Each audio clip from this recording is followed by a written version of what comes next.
प्रिय मित्रों, सहस ने सभी ने मेरा नमस्कार स्वीकार कर मुझे कृतार्थ करें और मेरा उत्साहवर्धन करें। मैं professor Ratash Gupta, department of zoology, Kurukshetra university Kurukshetra. मैंने इस डिपार्टमेंट में प्रोफेसर और मुखिया के तौर पर सारी ज़िंदगी भर मैंने वहाँ कार्यरत में रहा हूँ। आजकल मैं सेवानिवृत्त हो गया हूँ और अब मैं कविताएं लिखता हूँ। कविता का मेरा जो विषय है बहुत ही रोचक विषय है, जो हमारे समाज को, किसी व्यक्ति विशेष के परिवार को, किसी एक समाज के किसी एक इकाई को, चाहे वो गांव है, शहर है, कस्बा है, प्रांत है, देश है, और मैं तो कहता हूँ जो हमारे अपना भारतीय जो सोच है,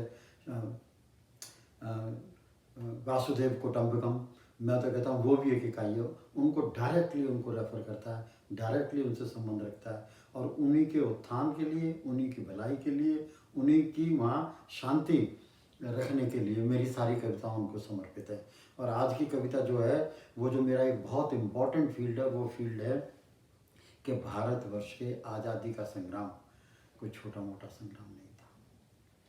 1857 में जब पहली बारी भारत के लोगों ने मंगल पांडे के साथ मिलके जब तलवार उठाई, बहुत बुरी मार लगी हम लोगों को, और बहुत बुरी मार लगी। और 1857 से लेके अगर देखा जाए तो 360, 40 और 48 साल तक, जब तक दिल्ली बम कांड नहीं हुआ, बंगाल में अलीपुर कांड नहीं हुआ, समझे, और दिल्ली कांड नहीं हुआ, तब तक ये समझ लो कि 40 साल तक आवाज़ उन्होंने, अंग्रेज़ों ने 1857 के जो महानायक थे उनका इतना बुरा हाल किया कि 40 साल तक कोई आवाज़ नहीं उठा पाया।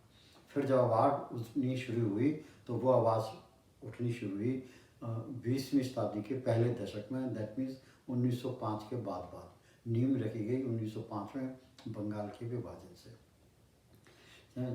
बहुत लंबा चौड़ा किस्सा है। तो आज का जो मेरा विषय है वो है एक बहुत ही, जो हमने कभी उसका नाम नहीं सुना, लेकिन जब उसके बारे में पढ़ें तो ये पता लगेगा कि श्याम जी कृष्ण वर्मा एक इतने बड़े क्रांतिकारी थे कि जिन्होंने, अगर देखा जाए तो भारतवर्ष से बाहर जाके लंदन में और फ्रांस में कुछ, जैसे मैंने कहा यहाँ लोग लड़ाई लड़ रहे थे, दिल्ली बम कांड हुआ, अलीपुर कांड हुआ, समझे, उसी तरह से भारत की आज़ादी की लड़ाई बाहर से भी लड़ी गई और उनमें से प्रमुख लड़ाई लड़ी श्री कृष्ण वर्मा जी ने। ये पहले बंदे थे और इनका शख्सियत वे कमाल की शख्सियत थे। ये रिच भी थे, पढ़े लिखे भी थे, और इनसे ज़्यादा समर्पित होना लड़ाई के लिए भाई इन दोनों में संभव नहीं था। तो मैं आज आपके सामने श्याम जी कृष्ण वर्मा के बारे में कविता पढ़ूंगा, जिन्होंने लंदन में इंडिया हाउस नामक एक बच्चों के, स्टूडेंट्स के लिए जो यहाँ से पढ़ने जाते थे, उनके लिए एक इमारत खरीदी अपने पैसे से, उसका नाम इंडिया हाउस रखा। वो वाकई में इंडिया हाउस जो था, वो जो लोग यहाँ से पढ़ने जाते थे, मिल मालिकों के लड़के थे, मिलियनर्स थे, डॉक्टरों के लड़के थे, वकीलों के लड़के थे, उन दिनों में जो लखपति, करोड़पति, अरबपति थे, वो जब तक वो पक्का कोई अपना और कमरा किराए पे ना ले लें, इतनी देर के लिए ट्रांजिट एक जगह थी जिसका नाम था इंडिया हाउस। और इंडिया हाउस में जो मैं आपको बता दूं कि श्याम जी कृष्ण वर्मा इतने ज़्यादा समर्पित थे भारत की क्रांति के लिए कि उनको इतना दुख था कि 1857 का गदर फेल हो गया। तो 1857 के उन लोगों के लिए जिन्होंने अपनी जान दी, उनकी याद में इंडिया हाउस में 1905 में जो शुरू किया गया, उसमें उन्होंने उन लोगों के लिए जो अपने पैसे से पढ़ नहीं सकते थे, उन्होंने मंथली स्कॉलरशिप दिया। और एक राणा हुआ करते थे, जीएस राणा, उन्होंने 3 इंस्टॉलमेंट उन दोनों में 20-20 हज़ार रुपये की इन स्टूडेंट्स को दिया करते थे। तो इंडिया हाउस में जो कि लंदन में है, उस इंडिया हाउस में भारतवर्ष की लड़ाई की कहानी भी लिखी गई।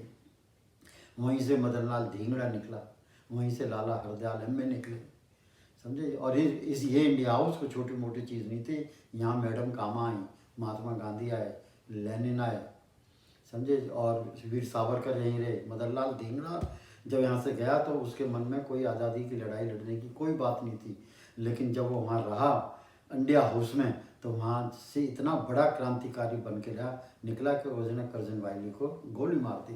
तो जो मैं अब शुरू करूँगा वो ये है कि श्याम जी कृष्ण वर्मा, जो एक अत्यंत पढ़े लिखे और बहुत ही ऊंची पोजीशन से थे और बहुत ही अच्छे परिवार से थे।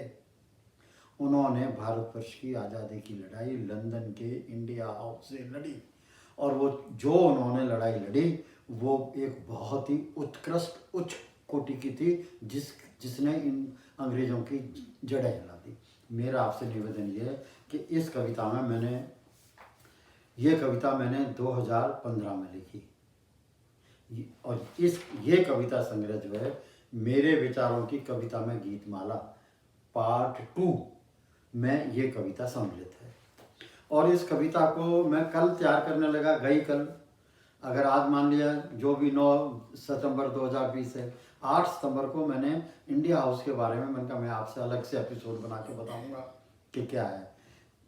कल सारे दिन उसी के बारे में पढ़ता रहा, और फिर आज सुबह मैंने कहा कि इंडिया हाउस के बारे में बाद में करूँगा, पहले मैं यही पढ़ देता हूँ। तो मैं आज ये कविता पढ़ रहा था जो मैंने 2015 में लिखी।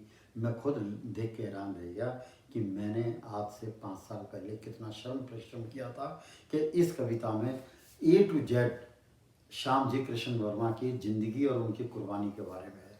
तो इतनी जो मैं टाइम ले गया, मैं इस श्याम जी कृष्ण वर्मा को 3 पार्टों में करूँगा। सामने मेरी घरवाली बैठी है और वो मेरे से अत्यंत दुखी है कि भाई मैं पहले आपको बता क्यों रहा हूँ, और उससे मैं डिस्करेज भी बहुत ज़्यादा होता हूँ।